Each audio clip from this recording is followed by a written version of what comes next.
Wefumau Bili Mjeje nini tena? Kuna kijana hapa ambaye angia maji ya kunywa, hata maji ya kunywa kidogo bana. Kwa hiyo nimemkamata kidogo. Maji ya kunywa. Mama maji ya kunywa.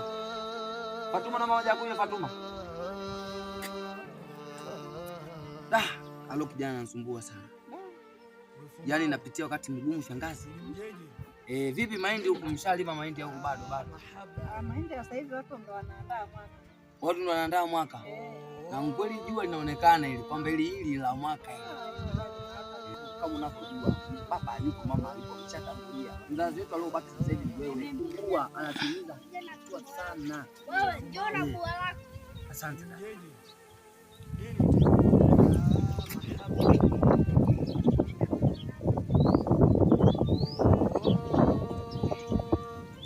Bana jua kwenu kunawaka sana.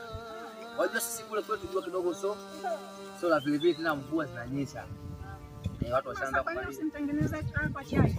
Tena chai wala sina shida. Yaani nilipotoka huko nimepita huko, nimepita kwenye mahoteli. Unajua sasa utandawazi ukipita hata kama usikula hapa hivi kwenye mahoteli unafanyaje? Unatupia hela yako tu, watu wasio na msemo wanaita maokoto. Yaani ni mwendo wa maokoto. Maokoto ndo anatengeneza. Dada asante. Shika baba. Asante sana.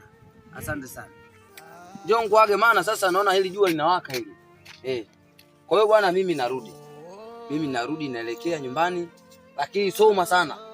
Usiwe kama ule mwenzako ule. Yule mwenzako sasa hivi ashaanza kugandana na vibenteni. Kwa hiyo uangalie, na mimi nimepanga kufuga mambwa. Nitafuga mambwa kwa ajili yako. Soma bwana soga. Nini tena? Mahaba.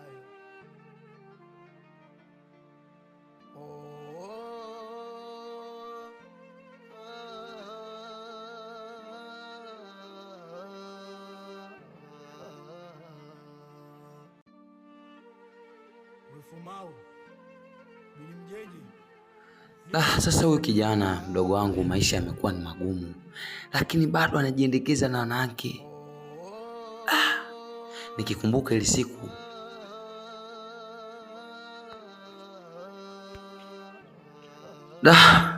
acha tungoje muda utajibu tu.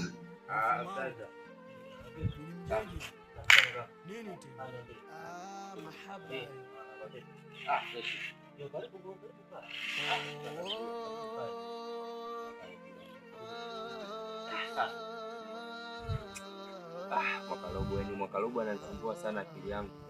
Mwakalobo yupi? Huyu mtoto wa Mwakalobo mwenyewe ananisumbua sana, hususan yule kakake. Ndio. Yule kakake yani tayari sasa hivi hata nikipishana naye njiani hatuongei. Acha upumbavu. Tatizo ni Mwakalobo. Acha upumbavu vijana. Acha ujinga. Acha na mapenzi. Migomba sasa hivi iko shamba kule, mihogo nani, majani yapo kibao. Wewe unaanza mapenzi. Kwa nini sasa unafanya hivi? Unajua nini brother? Ndio. Kazi ina hatua yake na mapenzi yana hatua yake.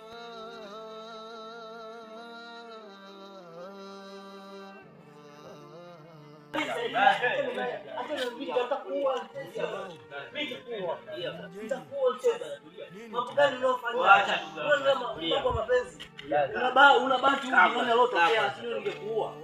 Unabaki wewe. Mimi nimependa brother. Mimi ningekuua wewe. Nimependa. Mambo gani unafanya ndugu yangu wewe? Hebu ngoje nyumba. Una shida gani?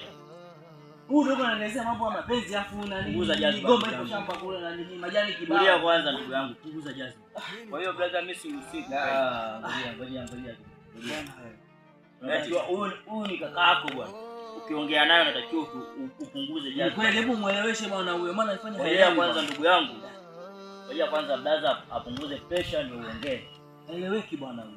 Haya mambo yanazungumzika bwana. Ni kweli. Haya mambo yanazungumzika. Anazivua bwana huyu. Shida nini? Sasa kila siku mapenzi nini bwana? Hamna brother, unajua nini? Sisi vijana wa kisasa ndio. Ukishapenda brother umependa, lakini ngoja kwanza nikuelekeze bro. Huyu kutakiwa umpige ndugu yangu. Inawezekana akachukua hata kamba akaenda kujining'iniza huko kapata. Ni bora mara 10 afe ndugu yangu kuliko kukaa na mtu mpumbavu kama huyu bwana. Weka naye kwanza uzungumze. Na huyu ni kijana anaelewa. Anaelewa huyu ndugu yangu. anaelewa sana. Haifai bwana. Anaelewa. Sasa wewe ndugu yangu, ndio cha kufanya bwana, msigombane. Ndio yeye ndugu. Ndio cha kwanza, wazazi wenu washatangulia mbele za haki. Ni kweli. Sasa huu ni mwaka wa 5. Umebaki naye huyu. Yaani wewe ndio kamba ambaye unatakiwa umfunge huyu. Usilie kaka. Usilie ndugu yangu, usilie. sasa nilikumbusha machungu. Huyu ni mdogo wako bwana, huyu ni mwanao. Sikia ndugu yangu, hiyo ndio maana naona umefika, ndio na umekuvunia huu gomvi, naona kidogo umepoa na tumekaa sawa. Sasa ndugu yangu, nikwambie namfikia kwa sababu dogo kwanza, jambo la kwanza kanikumbusha mbali sana, ndio wazazi kwanza kufariki, ndio jambo la pili hili jambo lake la mapenzi, ndio naona linamchanganya. Mwisho wa siku inawezekana pia afya kama hivi, inawezekana afya kwa ajili ya mapenzi. Sasa ndio cha msingi, onana na kutuma sasa wewe, ndio nenda kwa yule Mwakalobo, kakake Mwakalobo, kamwambie ndio nione Jumamosi uonane naye, nikutane naye Jumamosi, tuongee kama sisi watu wazima, tuyamalize. Sasa ndugu yangu, ndio umeniagiza, ni sawa, nimekuelewa. Ni kweli nimekuagiza. Lakini sasa ndio wazungu wanasema ndio kuna kitu kinaitwa location. Ndio ni kweli. Yaani mazungumzo yatafanyika wapi? Mazungumzo yatafanyika pale kwenye kijiwe cha na kilele cha mlima. Pale jiwe la dhahabu pale. Pale ndio watafanyika. Sasa mimi ngoja nikazungumza na yule bwana. Ndio. Lakini sasa nikusifu sana. Ndio ndugu yangu. Ndio. Huo ni wanaume. Ni kweli. Lakini kule kupigana, ndio ile sio solution. Hapana, alikuwa kanaletea mambo yake na nini bwana, ndugu yangu, huyu ni mtoto, wewe ni mtu mzima. Ni kweli. Lakini ndio hili uliamua sasa, huu ndio wanaume ndugu yangu. Basi hakuna shida. Hapo nimekusifu. Hakuna shida ndugu yangu. Basi mimi sasa nikuage ndugu yangu. Ndio. Ngoja nikaonane na yule bwana. Karibu sana. Haina shida. Karibu bwana sana. Kijana mwenzangu. Karibu sana. Tutaonana ndugu yangu.